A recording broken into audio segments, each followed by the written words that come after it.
Bem-vindos, meu clã! Eu sou Vitória Xavier, esse é o Além do Terreiro e hoje eu estou aqui com um convidado que, honestamente, dispensa apresentações, né?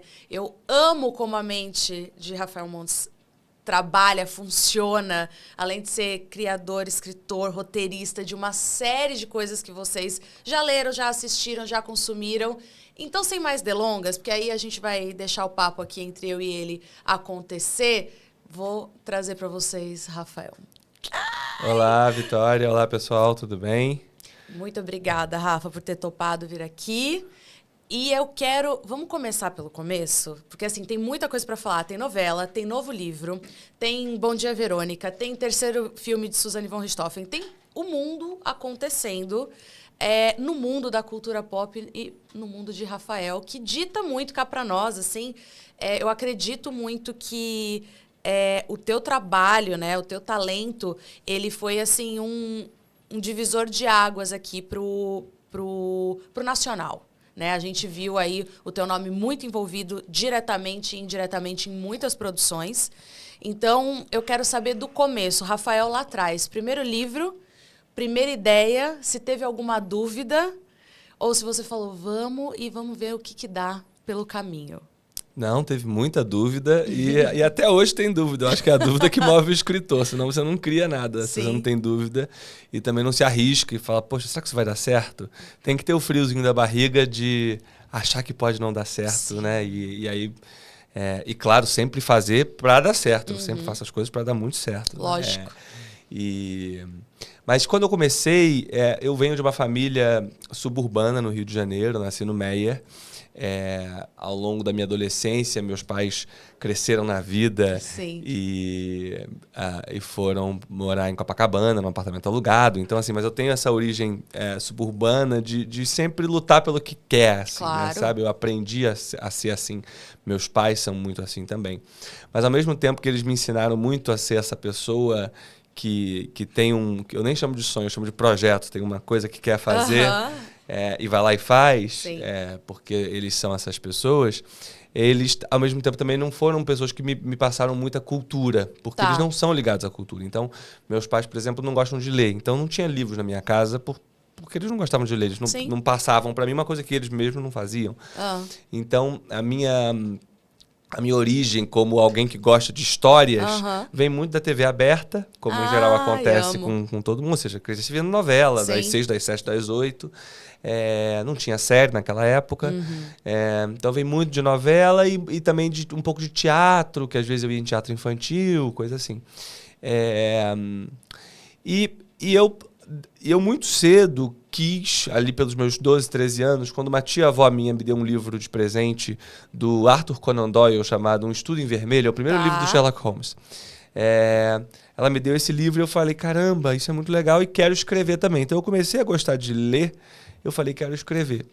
E aí comecei a escrever... no caderno da escola, durante a aula que eu não gostava de, sei lá, acho que eu não gostava de ciências. Quando dava aula de ciências, eu ficava lá escrevendo, em vez de ficar prestando atenção nas briófitas e pteridófitas que o professor apresentava. E aí comecei a escrever, e aí eu mostrava para meus colegas de turma e eu via que eles ficavam curiosos para saber como é que continuava. Mas já vinha um começo, meio e fim, assim? Já vinha uma narrativa? Sempre. A minha cabeça, nesse sentido, é muito curioso, assim. E eu vejo que é diferente até de outros colegas escritores. Sim. Eu, quando tenho uma ideia, não com tudo. Claro. Mas eu tenho, assim... para mim, ter uma ideia significa eu sei como é que começa, eu sei como é que acaba e eu sei o que acontece mais ou menos no meio. Que legal. Tem então, eu tenho uma estrutura. Para mim, a coisa da estrutura é muito forte. Tá. Eu tenho sempre na minha cabeça, quando vem uma história, ela vem meio que montadinha, sabe? E aí eu comecei a escrever, então, um primeiro conto que a turma gostou, a turma da escola. Sim. E aí o segundo conto que a turma gostou também. E até curioso, um dos contos se chama A Professora. Tem na internet, você pode buscar. Amo. E conta a história de uma professora que decide matar todos os alunos dela. Então já começou bem leve. Primeira coisa que eu escrevi. Então, já essa raiz mais, que a gente pode chamar de um thriller psicológico, ela já foi instintiva, já estava ali, né? Desde o primeiro momento. Eu comecei a gostar de ler por policial. Ah, ou seja, boa. eu não sei responder, se eu tivesse começado a gostar de ler por fantasia ou por ficção científica, se eu escreveria isso hoje, não sei. Mas a questão eu comecei a ler por Arthur Conan Doyle, depois fui para Agatha Christie, e para Jorge Simenon, e para os clássicos do policial, e comecei a escrever policial. Então, foi o que aconteceu. E vem... também curiosa que sou, geralmente, quando tem aquele start nas tuas ideias, parte de um personagem ou de sei lá, uma ambientação que vem na sua cabeça? Como é que funciona? Essa pergunta é muito legal, porque vem mudando ao longo do tempo. A cada livro, eu acho que a origem é uma coisa. Tá. Às vezes é um tema que me interessa, às vezes é um tipo de narrativa que eu quero fazer, mas... E essa é outra coisa que eu converso muito com colegas escritores. Eu acho que existem 2 tipos de escritor. Tem o escritor que tem uma ideia de uma história, e aí precisa descobrir quem são os personagens que vivem essa história. Legal. E tem escritor que tem ideia de um personagem. E aí fala, eu quero escrever uma história de uma mulher assim, assada, e que viveu isso, e que, na verdade, lida com aquilo. E aí, beleza, mas qual é a história? Sim. E aí tem que achar qual é a história. E, na verdade, todos os 2 tipos de escritor, o que começa da história ou que começa do personagem, precisa buscar o que falta, né? Claro. Ou seja, eu sou um escritor que tem ideia de história. Tá. Então, vou dar um exemplo. Dias Perfeitos, que é um dos meus livros, conta, na minha cabeça, eu quis contar uma história de amor obsessivo, de um psicopata. Aí eu tenho essa história. Então, como é que começa? Sei. Como acaba? Sei. Beleza? O que ele faz no meio? Sei. Ok. Quem é esse cara? Ai, tá. Aí, quem é essa mulher? Aí são perguntas que eu me faço depois. Entendi. Ou seja, o meu processo de encontrar o personagem, ele vem... O personagem serve a história para mim. Ah, legal. Né, legal. Na minha lógica. Mas, enfim, aí só para terminar, eu lembro que... Terminar essa coisa do início, eu lembro que quando eu tinha, assim, sei lá, 15 anos, eu comecei a falar mais a sério para os meus pais. Olha, quero ser escritor. E meu sonho é ser escritor. E meus pais me olhavam como se eu fosse um ET, assim, tipo, escritor? Da onde, Da onde que você tirou isso? Minha mãe é advogada, meu pai é engenheiro. Nossa! Assim. Então, e aí, de onde é que você tirou ser escritor? E mais, eu lembro de minha mãe falar assim, Rafa, escritor no Brasil só tem o Paulo Coelho. Desiste de ser escritor, que esse negócio não vai dar certo. E tal. E o que eu fiz, eu em alguns sentidos, eu gosto de correr riscos, mas eu também sou muito, muito parcimonioso, vamos dizer. Então, o que eu fiz foi, eu estudei direito, eu fiz uma carreira enquanto continuei escrevendo. Eu escrevia na madrugada, eu escrevia à noite. Enfim, eu achava horários para escrever. E nesse processo que eu fui escrevendo aos pouquinhos, eu fui criando uma carreira como eu fui estudando direito para ser advogado, juiz, era a ideia, enfim. Nossa. E felizmente, uma bela hora, a carreira de escritor deu certo. E aí eu falei, agora eu vou fazer o que eu quero, e deixei tudo para lá. Você acha que as suas histórias, elas funcionam como um pouco de catarse? Uma forma também de você... externar algumas coisas, algumas curiosidades, algum lado seu, assim. Porque outro dia eu vi um estudo que falava sobre por que os programas tipo Cidade Alerta, né, Brasil Urgente, pegando aqui uma informação aleatória, por que eles se mantêm? Né? Porque funciona como uma forma de catarse. Porque a gente fica ali meio vendo umas tragédias, você fala, por que eu estou assistindo isso? Porque é instintivo do ser humano. E às vezes eu penso que como escritor, tem um lado seu que você fala, preciso extravasar. Você acha isso ou você fala, não, é uma coisa da minha imaginação que sempre esteve ali e eu ponho para fora? Eu não sei. Para mim vem muito de uma curiosidade pela natureza humana. Ou seja, uma das autoras que eu mais gosto é a Patricia Highsmith, é uma autora norte-americana, lésbica, super polêmica e que escreveu grandes livros e até grandes clássicos hoje. Ela escreveu Carol, que é o primeiro romance lésbico. Ela escreveu Pacto Sinistro, que virou um filme do Hitchcock. Ela escreveu O Talentoso Ripley e tal. E ela fala uma coisa que eu gosto, que ela fala... todo mundo é capaz de cometer um crime. Ai, amo. Ou seja, ela tem essa noção de que somos potencialmente maus, mas, a meu ver, isso é uma visão muito otimista, porque também diz que nós também somos potencialmente bons. Ou seja, o bom e o mal dependem de nós mesmos. Então, essa ideia de colocar pessoas ordinárias, comuns, como todos nós, Sim. em situações extraordinárias, em que eventualmente essas pessoas revelam seus piores lados, sempre me parece uma coisa interessante de explorar. E é o que eu faço em vários dos meus livros e histórias, né? Agora, essa questão que você falou, por exemplo, do Cidade Alerta. O que eu acho por exemplo, ler policial, ler histórias de suspense, nos ajuda numa espécie de imaginário. Ou seja, você nunca viveu algumas situações, e eu espero que eu nunca viva, mas você já teve. Mas você, ao ler, tem a sensação de viver. Claro. Então você lê e você fala: caramba, agora eu sei como é que é estar sendo perseguida por um serial killer. E eu sei como é que é. Enfim, você tem essas várias sensações. E até dizem que as mulheres, justamente porque têm que lidar, infelizmente, na sociedade machista, com mais violência, né? Ou seja, a violência atinge muito mais forte a mulher do que o homem. Sim. Por isso as mulheres gostam mais de histórias policiais. Quem consome mais histórias policiais e de suspense na literatura, no cinema, na televisão, são as mulheres. E dizem que é por isso. Assim, é fato que a maioria é de mulheres. Sim. Agora, o motivo, a discussão é essa. Suspeita para falar, porque amo. Mas, enfim. Então, é curioso porque eu acho que sim, parte do interesse vem disso, de você criar esse imaginário, de você ter as sensações de viver coisas que você não vai viver na vida real. Claro. Mas eu confesso que eu, por exemplo, detesto programas sanguinolentos, detesto, na verdade, histórias de violência real. Eu escrevo histórias de violência, sim, mas todas na ficção. Claro. Né? A única exceção é o filme da Suzane, e que a gente pode conversar sobre ele, mas eu escrevi basicamente os filmes porque a Ilana me intimou a escrever com ela. Por isso que eu escrevi. Porque eu, em geral, não gosto de histórias reais, porque justamente eu acho que uma coisa também que me atrai muito nesse universo é o fato de que eu sou um medroso, eu não sou um corajoso. Que interessante. Então, na verdade, escrever algumas histórias de algum modo comigo, para mim, é lidar com alguns dos meus próprios medos e questões, enfim. Então, quando a coisa vai pro real, né? E o crime real, ele é tragicamente banal, né? Muito. Ou seja, a literatura policial, ela tem pelo menos uma lógica. Claro. Se você pega um romance da Agatha Christie, parece um quebra-cabeça, faz todo sentido, tudo soma, né? A pista estava ali e tal. Uma matemática, Uma matemática por trás. E você falou a palavra matemática, eu amava matemática, né? Então eu amo matemática. Então eu acho essa lógica por trás é muito interessante.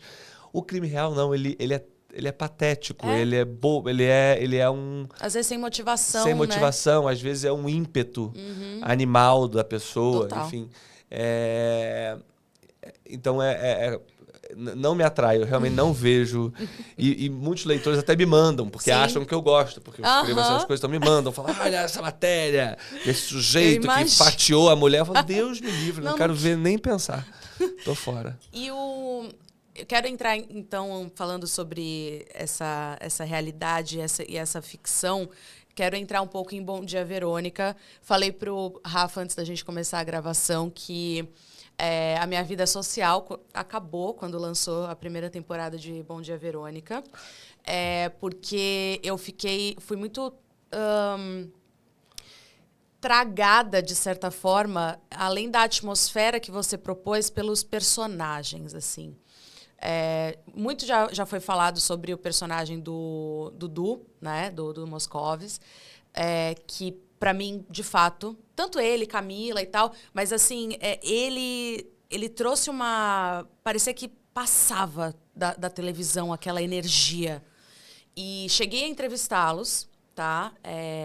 Perguntei para ele sobre isso e eu quero saber um pouco, Rafa, sobre trazer essa energia, porque uma coisa a gente tá na tua cabeça, né? Outra coisa é você passar para uma tela, ou para um livro, ou para seja filme, seja série. Você tem que traduzir. E para mim, essa tradução da tua cabeça para a série ficou muito palpável. Como que foi trabalhar essa energia, trazer essa coisa do serial killer, trazer esse lado psicológico e entrar e sair dessa vibe? Porque, para mim, e isso é um elogio, é uma vibe pesada que eu acho que a história tinha que ter. quero saber como que foi para você essa dinâmica. O Bom Dia, Verônica, a série nasce de um livro que eu escrevi com a Ilana Casoy, que é uma criminóloga com vários livros publicados de não ficção. Sim. E um belo dia eu conheci a Ilana num evento literário e propus a ela que fizéssemos juntos uma história de ficção. E eu falei de brincadeira na mesa de bar e ela levou a sério. Ai, amo. E aí me procurou, e a Ilana mora em São Paulo, eu moro no Rio, enfim, a Ilana é uma mulher bem mais velha do que eu. Sim. Então, assim, nós temos diferença de idade, geracional, nós somos muito diferentes. Mas ela, quando eu propus, ela achou que essa diferença toda poderia ser interessante e ela tinha razão. Então ela me propôs que a gente fizesse juntos um livro. Eu tinha proposto fazer um livro, ela falou, beleza, que livro é esse? E eu comecei a pensar que seria interessante ser um livro que nem eu nem ela faríamos sozinhos. Então eu quis trazer coisas que eu acho que só ela poderia oferecer e coisas que só eu poderia oferecer e fazer essa mescla. O livro saiu em 2017, sob pseudônimo. A gente publicou como Andrea Kilmore. Enfim, quando o livro saiu, na paralela eu tinha uma carreira toda de roteirista e a Netflix me procurou querendo uma série.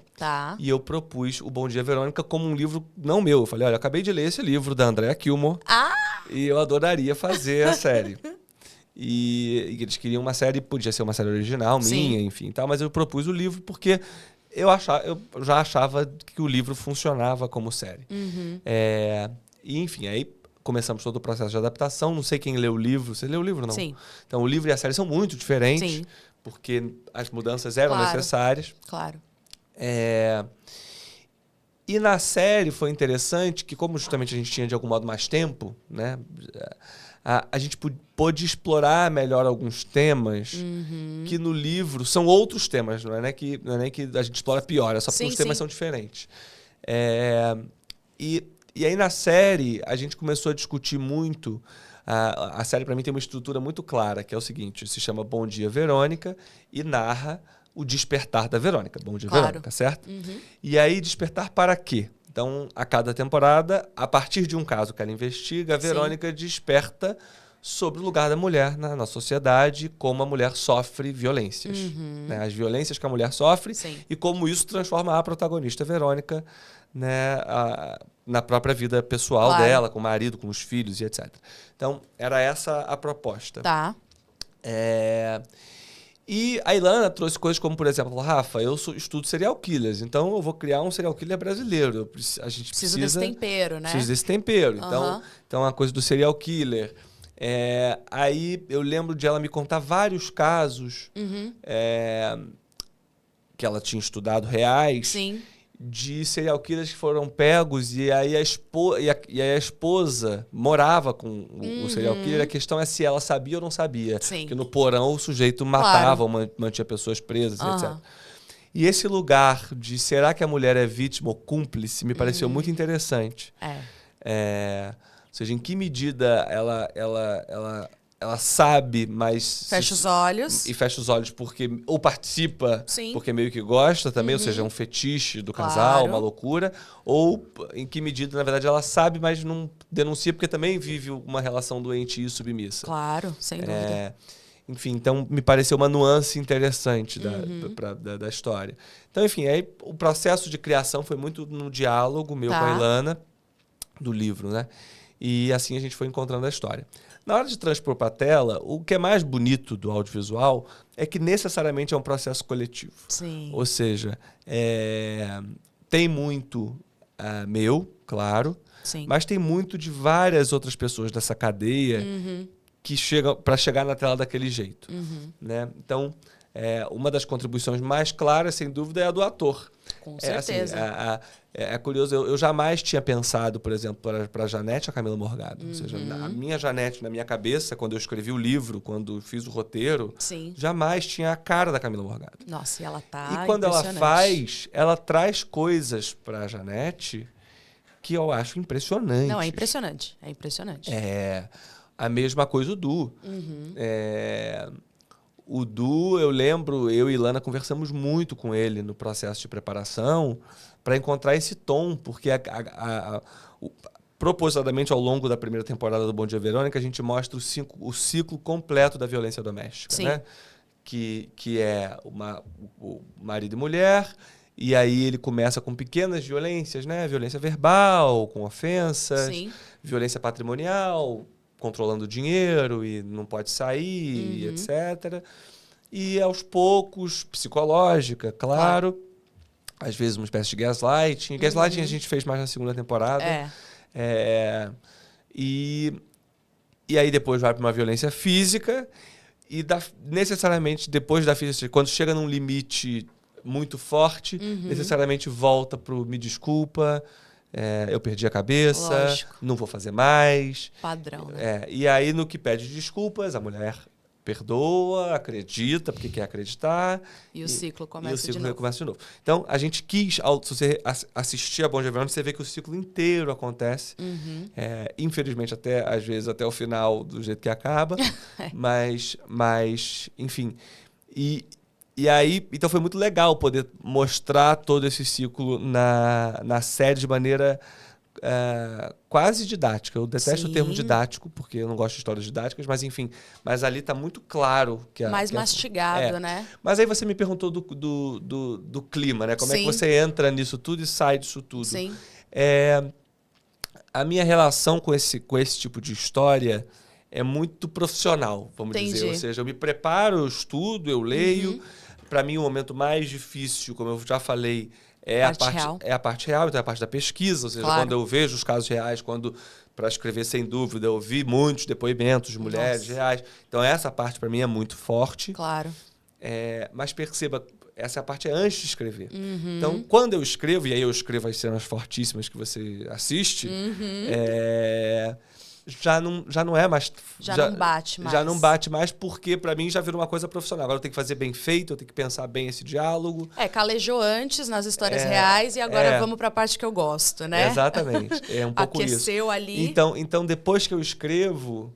E as pessoas perguntam muito também, às vezes, sei lá, os capítulos mais difíceis e violentos dos meus livros. Sim. Como é que é escrever? Escrever é uma delícia, porque na verdade eu escrever é como se fosse a linha de chegada. Com certeza. Porque antes eu tive a ideia, aí eu pesquisei, aí eu investiguei, aí eu anotei, aí eu fiquei pensando, aí escrever, e depois que eu escrevo, o que eu faço é abrir um vinho e celebrar. Escrevi. Delícia. E você é um escritor, Rafa, que vai de uma vez só?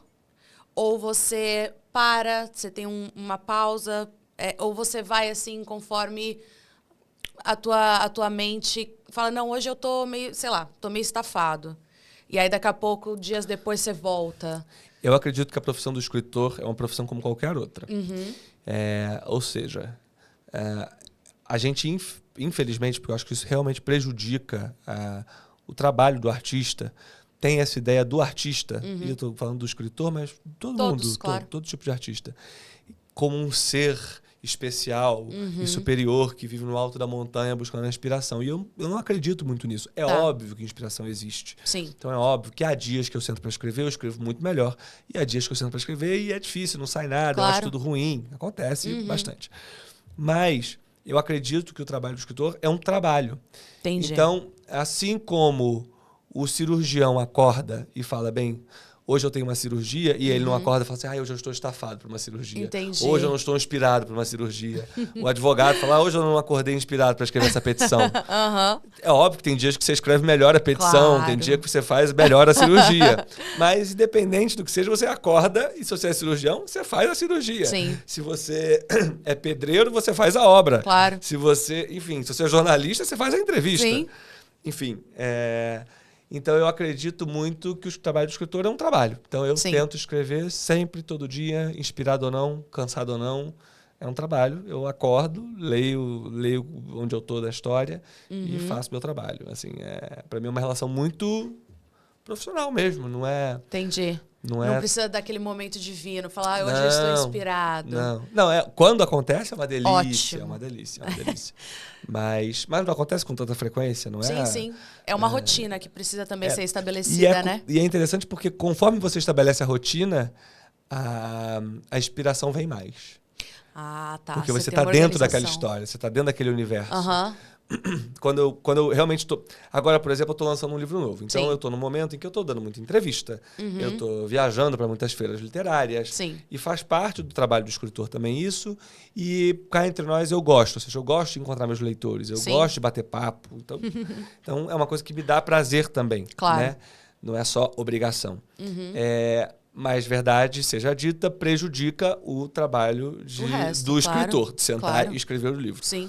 Mas, em geral, quando eu estou em casa, né, que é o que acontece a maior parte do tempo, eu só escrevo. E aí é muito legal, porque conforme eu só escrevo, eu não acabo o capítulo naquela noite, mas eu vou dormir falando, peraí, aquela frase não está certa. Aí eu vou dormir. E acontece de eu acordar às 5 da manhã, a frase é essa. Eu acordo, vou lá e blá. Então isso acontece. Porque você fica dentro daquele universo, você passa a viver com aqueles personagens. Claro, você fica numa bolha ali, né? Você vive um mundinho que é o seu, né? Amo.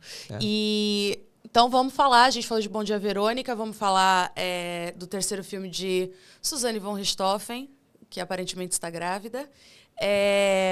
Vamos falar sobre também seu primeiro livro juvenil, voltado para o juvenil, que eu quero saber como que foi se teve uma mudança, como que foi. Terceiro livro saindo pelo Prime Video. Terceiro livro, olha eu. Terceiro filme. Filmes, livros, séries. Terceiro filme saindo. Os dois primeiros foram um sucesso. É um caso, obviamente, que não só virou de conhecimento de todo o Brasil, por uma série de fatores, menina rica, e enfim. Eu acho que diz mais sobre o Brasil do que sobre a menina. Com certeza. O fato desse caso ser tão famoso. Com certeza, concordo em gênero, número e grau. E agora, então, a gente teve, só contextualizando, nós tivemos primeiro a visão da Suzanne, depois a visão do crime pela ótica dos irmãos Cravinho. Mais pelo Daniel Cravinho. Mais pelo Daniel, né, que estava diretamente envolvido. E agora a gente vai ter aí o julgamento, né? A gente vai ter aí o grande finale da coisa toda. Quero saber de você, mais uma vez trabalhando com Ilana, né? Como que foi esse estudo? Se houve mais um estudo, além daquele que vocês já tinham feito, né, para os dois primeiros filmes, e o que a gente pode... Parece meio clichê, mas o que a gente pode esperar, né, desse terceiro momento aí dessa história? Então, esse projeto nasce de um convite da produtora para a Ilana, que é uma grande conhecedora do caso, tem um livro sobre o caso Richthofen e acompanhou de perto toda a investigação. Então, a Ilana conhece o caso profundamente. Sim. E sabe de coisas que até às vezes, eventualmente, não são nem provas, são coisas que ela ouviu e não tem muito como provar, claro. Mas enfim. Então, mas ela estava lá. Quando ela foi convidada para escrever o filme, ela falou, Rafa, eu quero que você faça comigo. Enfim, ela estava começando também na parte de roteiro. Hoje em dia é uma ótima roteirista, mas estava começando na época. E falou, Rafa, quando você me convidou para fazer ficção, eu topei. Agora é a sua vez de topar o meu convite. Eu falei, tá bom, então vou.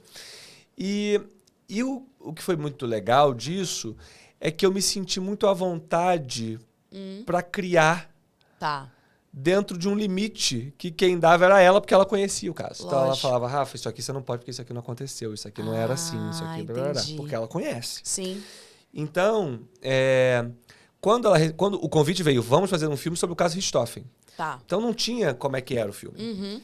E aí eu me perguntei, eu falei, Ilana... E outra coisa interessante, ela conhecia muito o caso e eu conhecia de ouvir falar, porque eu jamais fui um obcecado por esse caso e jamais pesquisei muito, porque, como falei, não gosto de crime real. Então eu sabia, claro, que todo mundo conhece, mas eu não era... E eu era moleque quando aconteceu o caso. Sim, eu também. Então, para mim sabia era... o superficial. Eu sabia, mas não era um grande conhecedor do caso. E aí... Então, teve um processo da Ilana me apresentar o caso profundamente. Para eu poder fazer o filme com ela. Contar a história com ela. E aí, nesse processo, a gente ficava, puxa, mas qual é a história? Qual é a história? Qual é a história? Eu falei, cara, Ilana, o que me interessa, se eu pensando em mim... Isso é interessante porque as pessoas falam, para quem que você escreve? E a minha resposta é horrível, mas é a verdadeira. Sim. Eu escrevo para mim. Claro. Eu acho uma loucura escrever para qualquer outra pessoa. Até é meio errado, né? Você fala, como que eu vou pensar pelo outro? Pelo outro. Assim, eu sou uma pessoa que eu gosto de coisas que as pessoas gostam. Sim. Ou seja, eu tenho um gosto que eu considero um gosto comum, ou seja, eu não gosto de coisas esquisitíssimas e raríssimas. Não, eu gosto de grandes filmes pop, eu gosto de livros que as pessoas em geral também gostam. Eu tenho um gosto comum. Tá.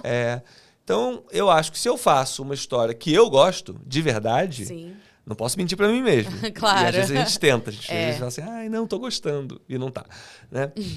Mas... se eu tô fazendo uma coisa que eu gosto, eu acredito que vai ter gente que vai gostar. Se eu me conecto com aqueles personagens, com aquela história, eu acredito que tem gente que vai se conectar também. Sim. Então, o meu método é muito esse, fazer uma coisa que eu gostaria de ver. Então, aí eu falei, cara, o que eu gostaria de ver desse filme? Que história que eu gostaria de ver? E aí eu falei, Ilana, eu acho que o interessante seria... depois do crime, tem 1000 matérias do que aconteceu, gente contando e etc. Então, para mim, para começar esse negócio, eu queria saber como é que era antes do crime. Que família era essa? Como é que essas pessoas eram? Como é que eram esses filhos? Como é que eram esses pais? Sim. Como é que era essa relação entre essas famílias? A estrutura da coisa, como é que aconteceu? Porque a pergunta que todo mundo se fez é, meu Deus, será que meu filho pode me matar também quando aconteceu isso? Total. Todos os pais se perguntaram isso, todos os filhos falaram, pô, será que eu faria? Enfim, acho que foi a questão geral. Foi, caramba, que família é essa? Né? Que famílias são essas? Claro. E aí a Ilana falou, Rafa, olha, eu confesso que eu não sei tanto, porque eu só entrei no caso depois do crime. Claro. Eu não conhecia as famílias antes do crime. Sim. Mas eu sei o que ele disse e o que ela disse.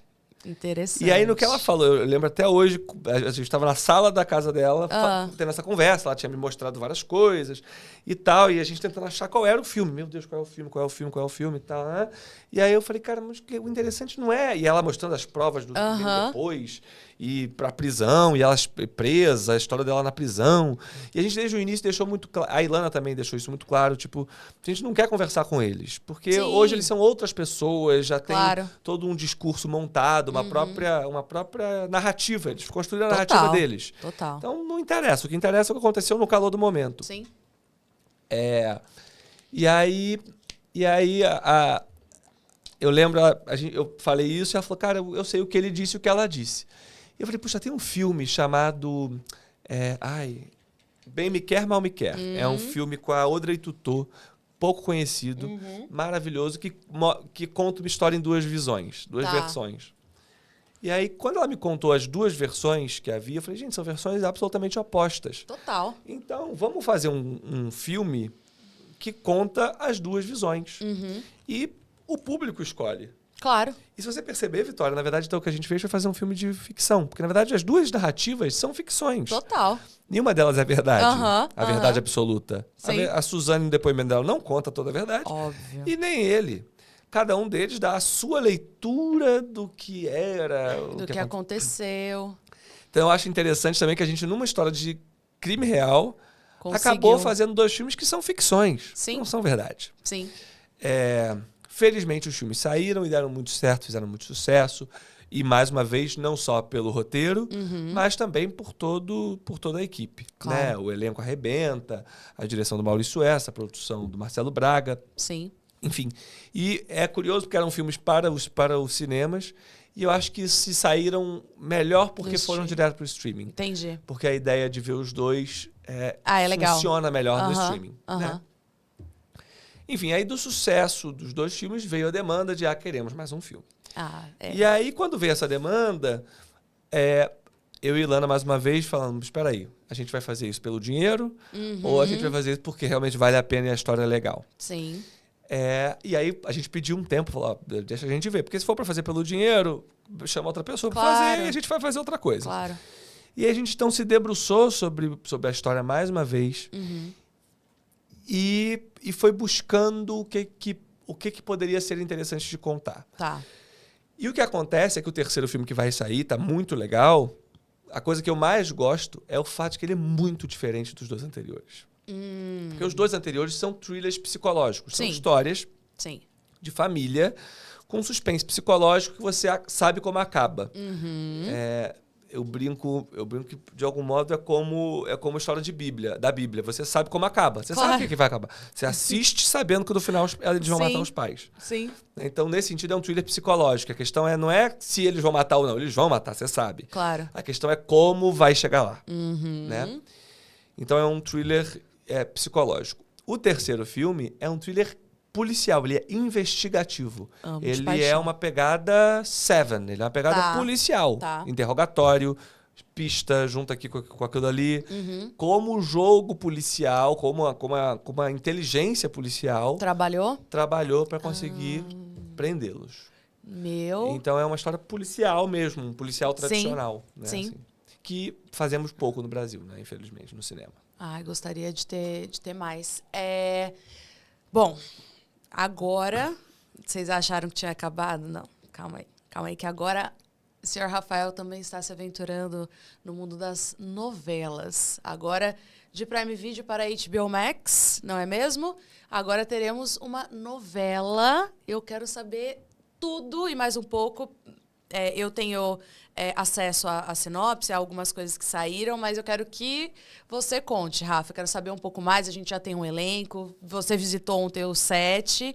Me conta qual que é essa diferença em termos criativos e narrativos, porque você já teve suas ideias traduzidas para uma série, que, querendo ou não, tem ali capítulos onde você pode... debruçar um pouco mais em cada personagem, trabalhar um pouco mais, e a novela tem ainda mais capítulos, Personagens e capítulos. Exato. Então, como que funciona? Quero saber como que chegou, se você... eu acredito que você já tinha criado tantos personagens assim em alguma narrativa anteriormente? Não, né? Não. Tá, me conta um pouquinho, por favor. Eu sempre gostei de novela, como eu falei, comecei a gostar Noveleiro. de histórias Sim. por novela. Sou noveleiro, sempre gostei. E sempre quis fazer novelas. Sim. Na verdade, quando eu comecei minha carreira de roteirista, eu logo fui parar na TV Globo como roteirista júnior. E lá dentro falei, quero fazer novelas. Sim. Porque eu gosto de novelas. Mas o que você gosta na novela? Várias coisas. Tá. Primeiro eu gosto do tamanho. Eu gosto Sim. do fato de que é grande, então você tem tempo de entrar nos personagens, de viver com os personagens, de brincar com essa... No caso da novela aberta, né, que é feita na TV aberta, eu vou contar um pouco do Beleza Fatal, que não é assim, né? Mas no caso da novela aberta, eu acho maravilhosa a ideia de que você tem o retorno do público, e com esse retorno você cria em cima e brinca em cima. Então, esse jogo do folhetim, né, do autor de folhetim, me interessa muito. Então, eu acho muito legal. E acho que é um desafio para quem faz. Claro. Né? Então, por isso que eu acho bonito também. Enfim, gosto do fato de que a boa novela é uma refeição completa, ou seja, tem um pouquinho de suspense, tem um pouquinho de drama, um pouquinho de romance, um pouquinho de comédia. Sim. Uma novela que é só suspense não funciona, uma novela que é só romance é meio água com açúcar demais, uma novela que é só drama é muito pesada. Sim. Então tem que ter um pouquinho de cada coisa, tudo muito bem equilibrado. Essa refeição completa também A matemática de novo, né? A matemática de novo, exato. Eu acho muito legal também. Tá. Então, sempre gostei. E, então, quando a HBO Max chegou no Brasil com a ideia de agora vamos fazer novelas na América Latina, novelas para o streaming, que é um movimento que alguns streamings têm feito, me procuraram. A executiva, que, por sinal, por um tempo era da Globo e passou a ser da HBO Max, e ela entrou para implementar as novelas, que é a Mônica Albuquerque. E ela falou, Rafa, você sempre quis fazer novela, manda uma sinopse. Amo. E aí eu... Já tinha? Beleza Fatal já existia? Não. Tá. Não. E aí eu falei, beleza, deixa eu pensar qual novela eu gostaria de fazer. Então foi do zero? Do zero. Ai, amo. E aí a novela começa muito por isso, assim, qual é o universo em que se passa essa história, e aí do universo, sobre o que eu vou falar ao falar desse assunto, e aí quem são esses personagens, aí busca os personagens, busca a história e assim vai, né? E eu demorei, sei lá, um mês nesse processo de levantar realmente a história. Tá. E, na verdade, pensando hoje, é uma história muito sobre um tema que eu adoro, que eu já fiz em Jantar Secreto, já fiz em Dias Perfeitos, já fiz em Todos os meus livros, na verdade, tratam um pouco sobre isso, que é uma coisa que me interessa e eu acho fascinante, que é uma espécie de jogo de aparências, ou seja, quem você mostra e quem você realmente é. Né? Ou seja, nesse mundo de redes sociais em que você está sempre feliz, sempre com um filtro maravilhoso e tal. Ou seja, quem você revela para o mundo e quem você no cantinho do seu quarto é. De verdade. Então, a novela trata muito disso. E aí, para brincar com essa coisa do jogo de aparências, o universo, e por isso chama Beleza Fatal, é das cirurgias plásticas e dos procedimentos estéticos. Sim. Então, tem uma grande clínica de cirurgia plástica tradicional, tem uma clínica de estética dessas mais novas, que não são de cirurgiões plásticos, mas que fazem procedimentos rápidos, harmonizações faciais, etc. E eu vi que essa questão da beleza e do tratamento estético é algo cada vez mais comum. É a indústria que mais cresce no mundo, a indústria da beleza. E no Brasil, principalmente, no a gente está Brasil, líder, né? E por que isso? Porque cada vez mais estamos nas telas, então as pessoas querem se ver e tem a chance de... Os filtros nos permitem enxergar antes como é que eu seria se eu tivesse a bochecha mais assim, o nariz mais assado, a boca mais de outro jeito, o peito assim, enfim. Então, esse mundo da beleza oferece muito uma imagem, mas não mexe às vezes com o que está dentro, né? Então não mexe com... Você mudou de fora, mas ali dentro você continua. Né? Então, aí eu fui vendo que eu tinha vários temas muito interessantes para tratar. Então é uma novela de 40 capítulos. Sim. Então não é uma novela de 100 e tantos como as da TV aberta. Já está toda escrita. Sim. Na verdade, já há algum tempo ela está pronta. Tá. Mas foi uma delícia de fazer, me diverti muito fazendo. Porque é isso, são muitos personagens, então eu tinha a chance de brincar com todos eles. Na verdade, nem são tantos, são 15 personagens. É uma novela, de algum modo, pequena. Sim.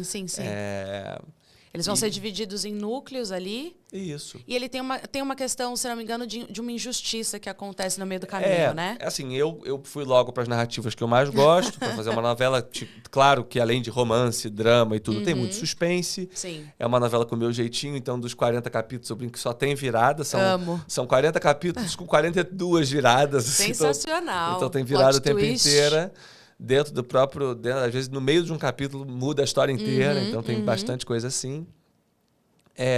E eu fui logo para as narrativas que eu mais gosto, assim, que são narrativas de vingança, né? Para mim, sempre funciona muito.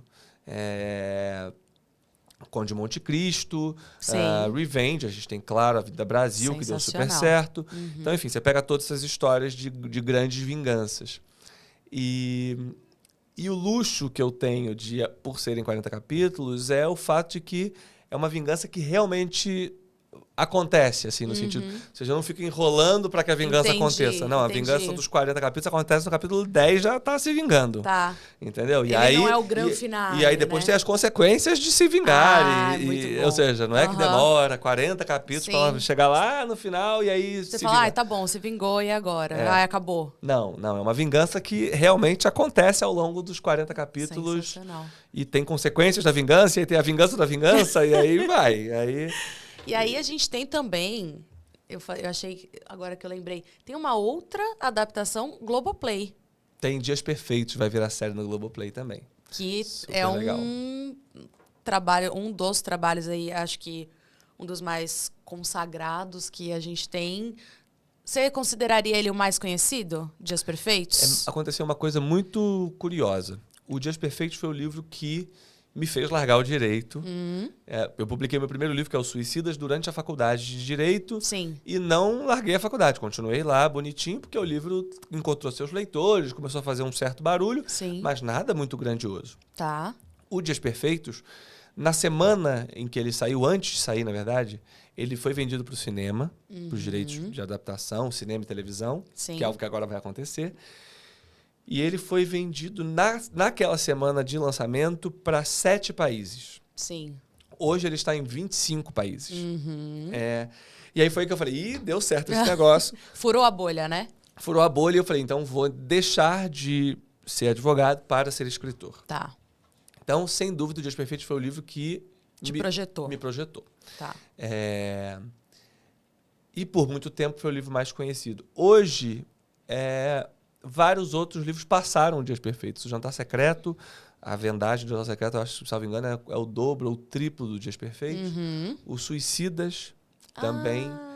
Que interessante. Uma Mulher no Escuro passou já, Dias Perfeitos não é tão mais, mas passou também. E tudo isso aconteceu muito por causa do TikTok, do BookTok, que é muito forte. Muito. E tem uma comunidade sólida de leitores Sim. e de booktokers e que falam dos livros, e isso faz com que as pessoas cheguem nos livros. Há pouco tempo teve uma trend muito legal em que a pessoa chegava e conta a história sensacional. como se Sim. fosse real. Fala, você sabe o que aconteceu? Um grupo de pessoas... Já parei várias vezes. E o grupo de pessoas decidiu se reunir para fazer um jantar de carne humana. Aham. Quer saber como é que eu termina? Leia. Leia. Aí, Aham. então, isso foi muito legal, assim. E orgânico, né? E orgânico. Ou seja, não foi uma coisa que eu fiz, foi feito pelos leitores. Sim. Eu brinco que...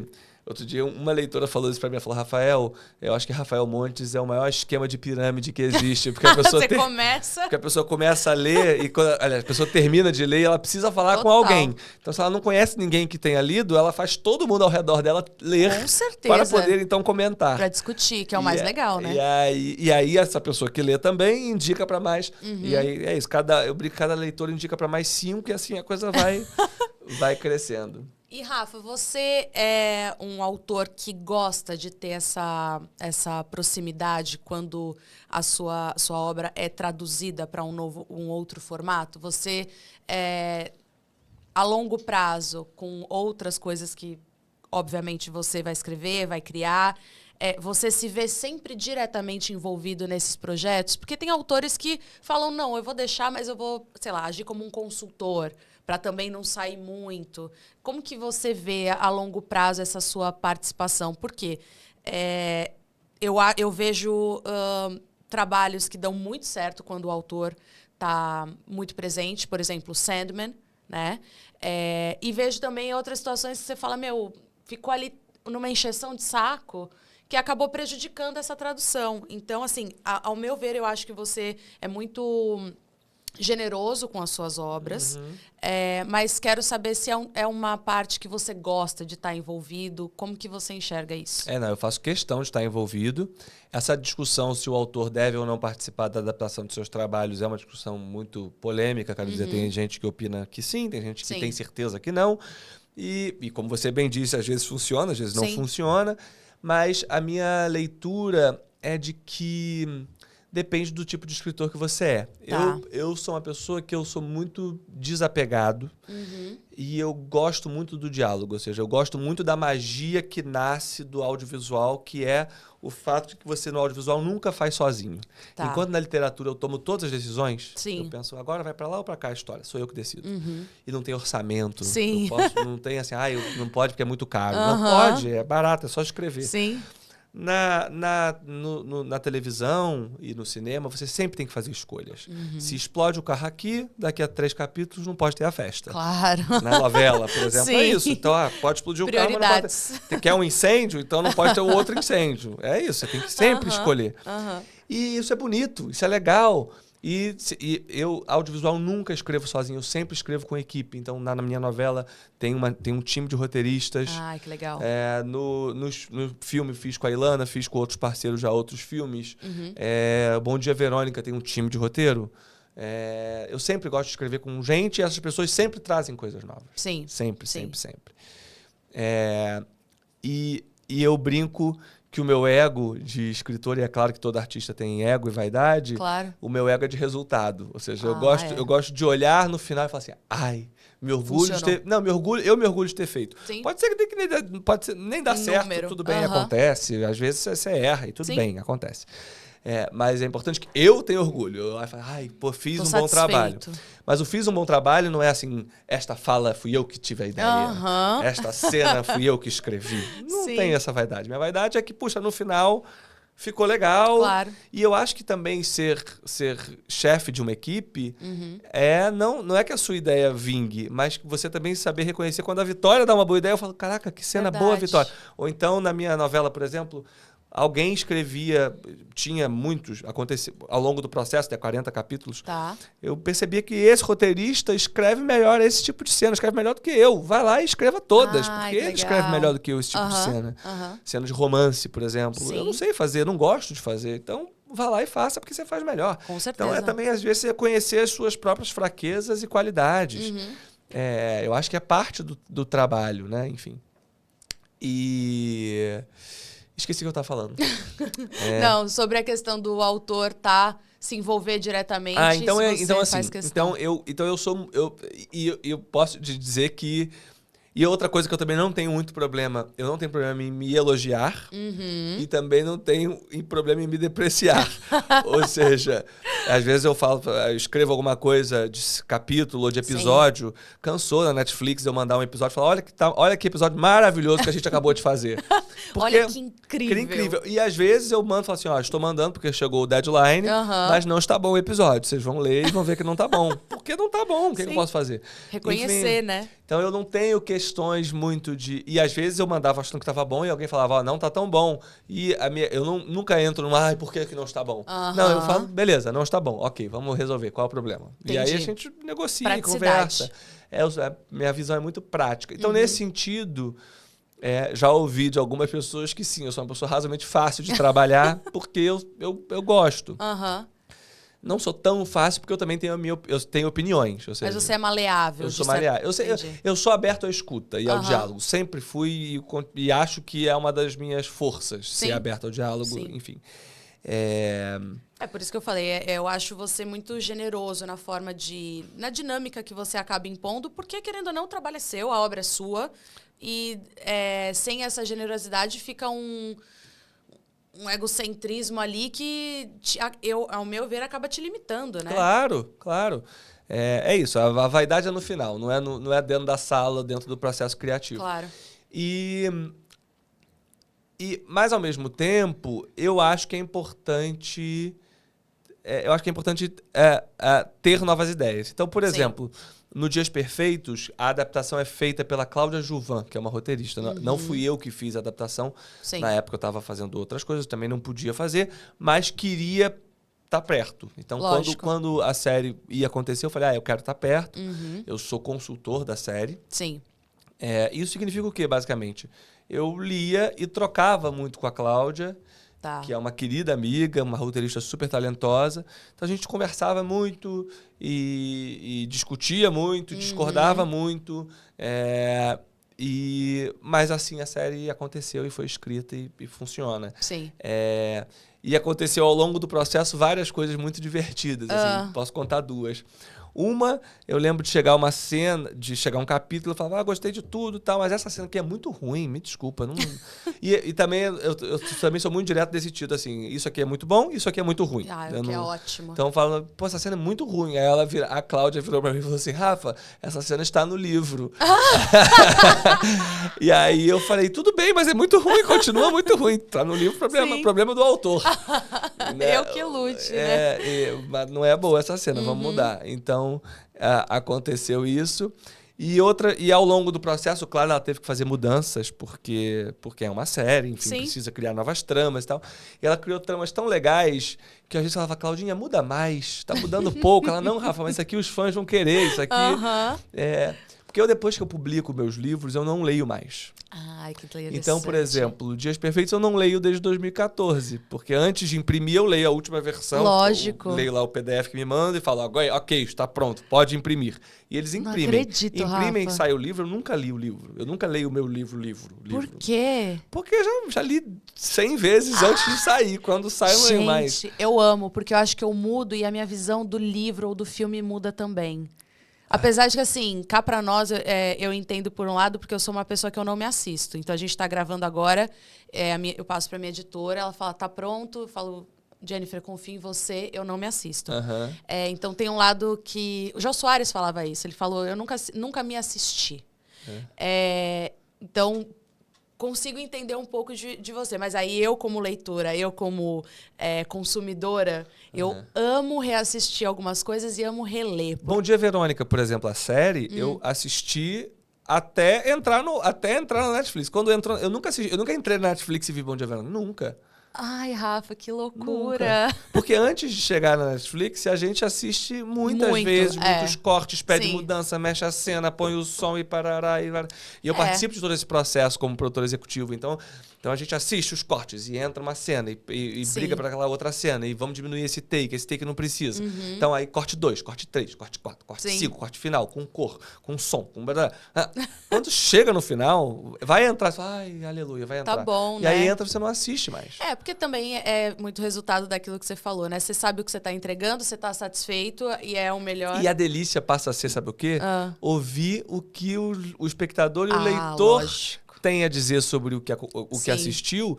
Então, hoje em dia, por exemplo, os livros, para mim, são o retorno que os leitores me dão. Então, os leitores chegam e falam, e aquela cena, como é que foi escrever? E aquela não sei o quê. E aí, eu lembro da cena.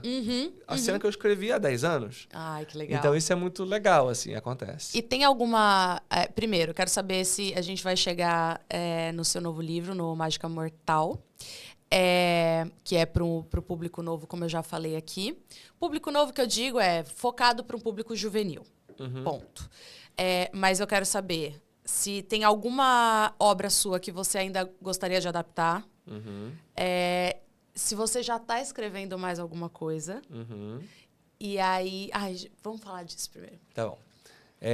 Se tem mais algum livro que eu gostaria de adaptar. Eu confesso que eu tenho vontade de ver todos os meus livros adaptados. Então, mesmo? Eu acho que todos eles têm potencial de serem adaptados. Alguns com mais desafio, outros com menos desafio de fazer. Jantar podia ser adaptado. Jantar Secreto, acho que podia ser adaptado. Suicidas, eu também acho. Mulher no Escuro, Vilarejo, eu acho que todos, honestamente, acho que todos. E todos, você acha que eles se encaixariam em qualquer formato, seja filme ou seja série? Eu acho que eles são diferentes a depender. Então, por exemplo, Jantar Secreto, eu acho que ele cabe como série ou como filme. Tá. Você acha que é o quê? Eu gostaria de ver em filme. Em filme. Então, eu acho que ele funciona como série ou como filme. Tá. O Suicidas, eu tenho a sensação de que também funciona como série ou como filme, mas como filme ele é mais redondo. É mais compacto, né? É mais compacto e mais punch. Sim. O Jantar Secreto não. O Jantar Secreto, eu acho que como ele tem um universo tão interessante, daria numa série pra você se divertir. Dá pra explorar, e explorar os vários jantares e brincar mais com esses personagens. Daria pra crescer.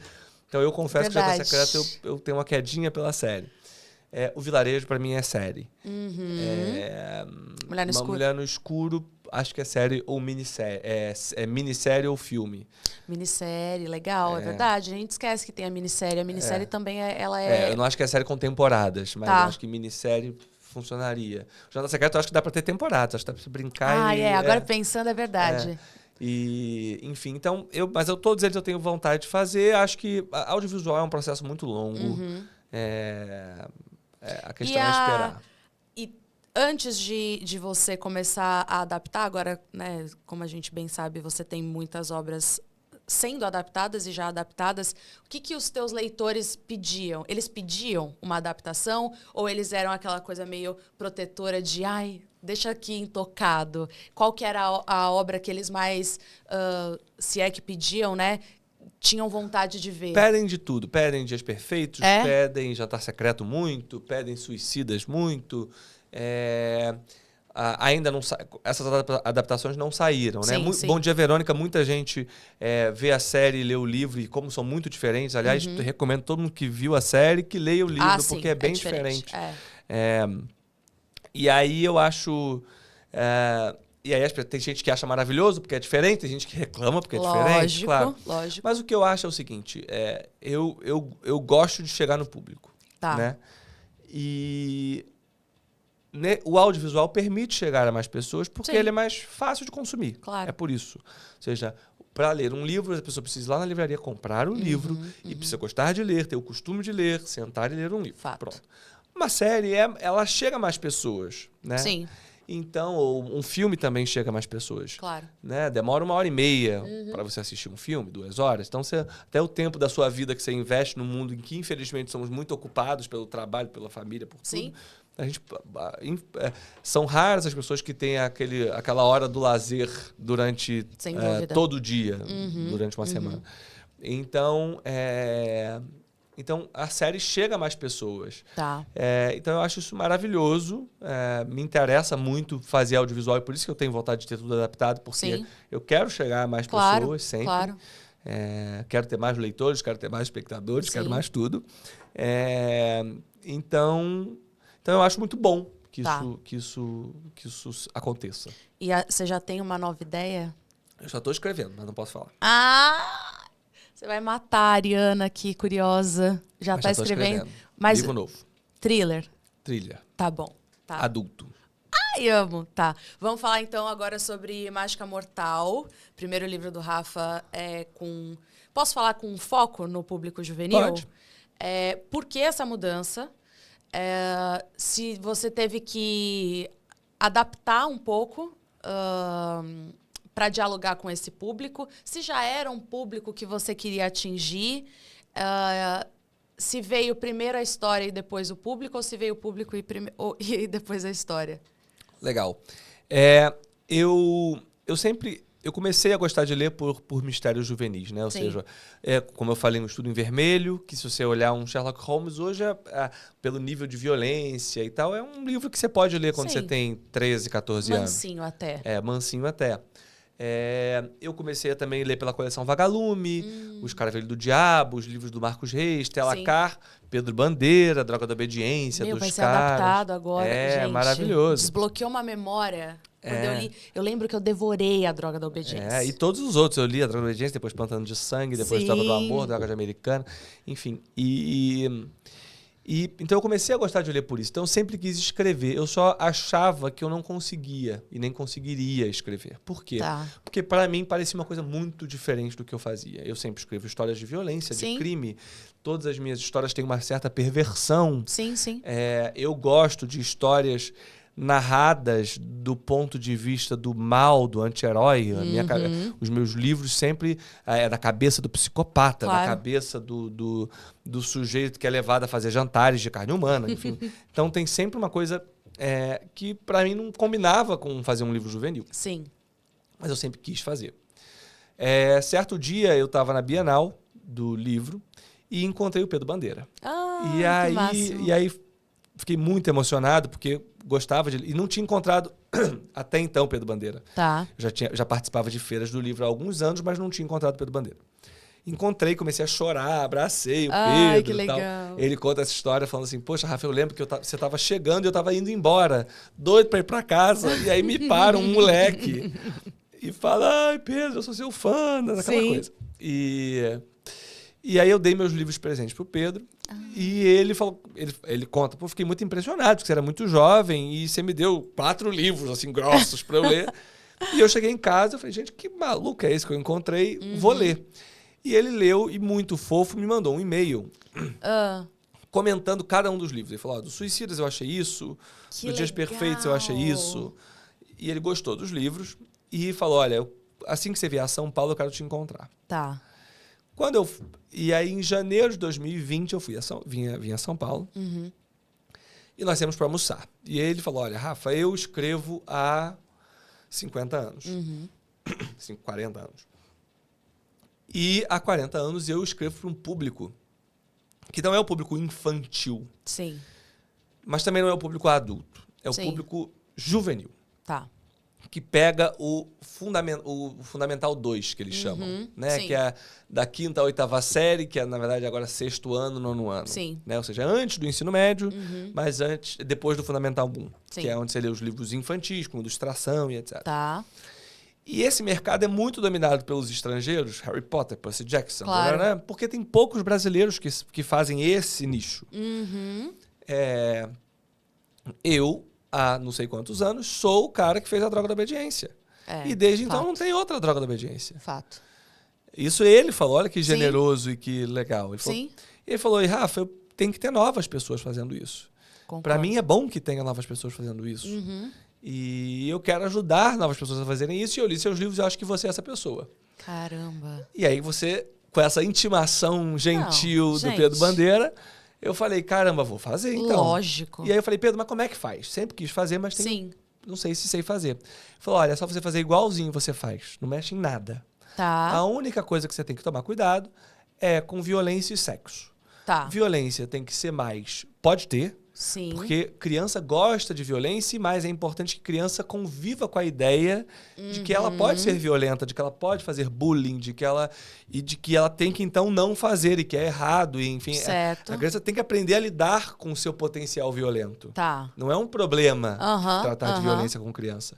A questão é que você tem que não pode ser tão descritivo, tão macabro, como às vezes eu posso ser no livro adulto. E a mesma coisa com sexo. Tá. Aí ele falou, a exceção desses 2 cuidados, Pode pode viajar. tudo, pode fazer tudo. Tá. E aí ele falou, você tem uma coragem nos seus livros. Isso foi outra coisa muito bonita que ele falou, cara, você tem muita coragem nos seus livros. Ao fazer o juvenil, não perca a sua coragem. Faça um livro juvenil ousado. Faça um livro juvenil sem medo. Sim. Sem dedos, sem, você fofinho, vou tratar. Não trate criança como idiota. A criança não é idiota. A criança é criança. Que legal. Tá. Né? E foi muito bonito tudo isso. E ele falou, Rafa, você tem outra coisa que você faz, que ele também faz, que é você gosta de escrever para ser lido. Suas histórias têm viradas, têm acontecimentos. Total. Então, faça uma história assim. Eu falei, beleza. Fui para casa. Perceba, janeiro de 2020. Tá. Então, março de 2020 começou a pandemia. Foi e aí, mesmo. todos os projetos que eu tinha de audiovisual Brecaram, né? pararam. Sim. E aí eu falei, sabe o que mais? Vou escrever o livro que o Pedro Bandeira mandou eu escrever. Então, meu projeto de pandemia foi o Mágica Mortal. E para escrever esse livro, o que eu fiz foi, eu falei, cara, eu quero visitar quem era o Rafael dos 12 anos que começou a gostar de ler por mistérios do Sherlock Holmes e pelo Pedro Bandeira. Então, o que eu gostava? Eu queria ser mágico, também eu gostava muito de mágica, até hoje eu gosto muito de mágica. Então, mágica, eu falei, beleza, então, história Temos de mágica. um ponto de partida. Aí, vou criar uma turma Sim. de amigos que investiga esses crimes. Então, e aí eu fui inventando a história de que é a história do Mágica Mortal, que é a história de um mágico assassino que comete seus crimes através de grandes truques de mágica, desses grandes mágicos. Então tem a pessoa serrada ao meio, guilhotina, aquela câmera do Houdini, que a pessoa entra na água de cabeça para baixo, tem que escapar a tempo. Sim. Então são os grandes truques de mágica. E tem um mágico assassino que mata as pessoas através desses truques. E uma turma de amigos decide, então, investigar esses crimes. E aí eu tive a ideia de como o livro começava. Tá. E eu nunca vi nenhum livro juvenil começar assim. Peguei, liguei pro Pedro Bandeira e falei, Pedro, você já viu algum livro juvenil começar assim? Ele falou, nunca vi. Faz! Ai, que máximo! E aí eu falei, tá bom, vou fazer. E fiz. Então o livro já começa de um jeito que nenhum livro juvenil começa. Ou seja, eu já tenho o meu temperinho, já tenho a minha ousadia ali. Claro. E aí eu escrevi o livro, foi muito legal. Eu me diverti horrores fazendo esse livro. Imagino. Muito, muito, muito. E aí no final mandei pro Pedro, meu primeiro leitor. Olha que chique, foi o Pedro muito Bandeira. Muito chique, nossa senhora. E aí a apresentação do livro é dele, contando essa história que eu contei pra você aqui agora. Sim. Que a gente se encontrou na Bienal e que ele leu meus livros e que me incentivou a escrever. E o que tá acontecendo que é muito legal é que o livro tá saindo agora, né? Tá em pré-venda? Não, já saiu. Tá? Já saiu. Tem um mês que ele tá aí nas livrarias. E é óbvio que os primeiros leitores desse livro são os meus leitores. São os leitores adultos que já leem os anteriores. Claro. E que, mesmo sabendo que é um livro diferente do Rafael, querem ler. Claro. E eu confesso que tinha um certo receio de como esses leitores iriam encarar, porque as pessoas estão acostumadas às minhas histórias viscerais, vamos dizer. Sim. E esse é um livro mais leve. E, felizmente, o que eu tenho encontrado é um retorno muito positivo. Assim, as pessoas têm falado, cara, é uma nostalgia, eu estou voltando no tempo, estou voltando ao meu momento quando eu comecei a gostar de ler. Sim, é mais leve, é mais bobinho, mas fico dentro, errei o assassino, errei o mistério, fiquei preso ali numa noite, fui dormir 4 da manhã lendo. Então tem sido um retorno muito legal. E, ao mesmo tempo, esses leitores têm falado, dei pro meu filho, leio meu filho que não gostava de ler de 12 anos. Eu ontem recebi um áudio de uma mãe falando, cara, eu tô impressionado, eu quis saber quem era você. Ou seja, ela me adicionou, ela não conhecia Bom Dia Verônica, não conhecia nem meus livros adultos. Ela só tem um filho Mágica. que não gostava de ler, mas a escola recomendou, porque algumas escolas já estão começando a adotar, o que é super legal. E aí ela falou, cara, não é que a história ela adotou o livro, mas tem uma lista de recomendação, parece. E aí e o filho não gosta de ler, mas na escola todo mundo da lista de recomendação leu. Comprou ali. Leu, e aí ele, que não gostava de ler, falou, pô, meus amigos estão lendo, vou ler, não vou ficar de fora, vou ler também. E ela falou, nunca vi meu filho deixar de jogar videogame, deixar de ficar no celular pra querer ler um livro. E aí eu fui ver, era Mágica Mortal do Rafael Montes, eu fui buscar pra ver se tinha outros livros, vi que não tem outros livros que meu filho de 10 anos, 12 anos lê. Mas vim falar com você que tá acontecendo isso. Aí, ou seja, também eu acho que vai ser uma coisa de formação de leitores, ou seja, eu quero escrever mais. E aí, para responder a sua pergunta, para mim não é uma mudança, é uma expansão, ou seja, eu quero escrever mais livros juvenis. Então, a minha ideia agora é fazer um livro adulto, um livro juvenil. Um livro adulto, livro juvenil. E intercalando. Intercalando e ter sempre mais aventuras do Esquadrão Zero, que é o nome da turma de amigos que investiga esses crimes. E o próximo livro adulto a gente pode esperar para quando? Ano que vem. Ano que vem já? Então tá pertinho. Ai, obrigado por falar já, gostei. Não, tá perto já. Rafa, eu quero te agradecer pela sua presença, pelo papo, pela conversa. Próximo lançamento com a tua assinatura vai ser o filme da Suzane. Isso. E, obviamente, o Mágica Mortal, que a gente estava falando agora, já está nas livrarias. Achei que ainda estava em pré-venda, mas já está nas livrarias e para todo mundo, né? Não é só para o público juvenil. Todo mundo que gosta de um mistério, todo mundo que gosta de fazer um café e ficar ali, ó. Falar, é um livro muito delicinha de ler. Pode ler que vocês vão gostar. Tenho certeza. Assim, né? E é bom que tem gente que é medrosa, né? E fala, sempre quis ler livros do Rafael e fico meio com receio. Esse é bom, pode ler, não tem gatilhos. Amo! É um livro super gostosinho de ler, assim, num final de semana. Eu tenho certeza que já vai entrar nas próximas livrarias, já vai estar lá, top 10, não sei o quê, sempre, né?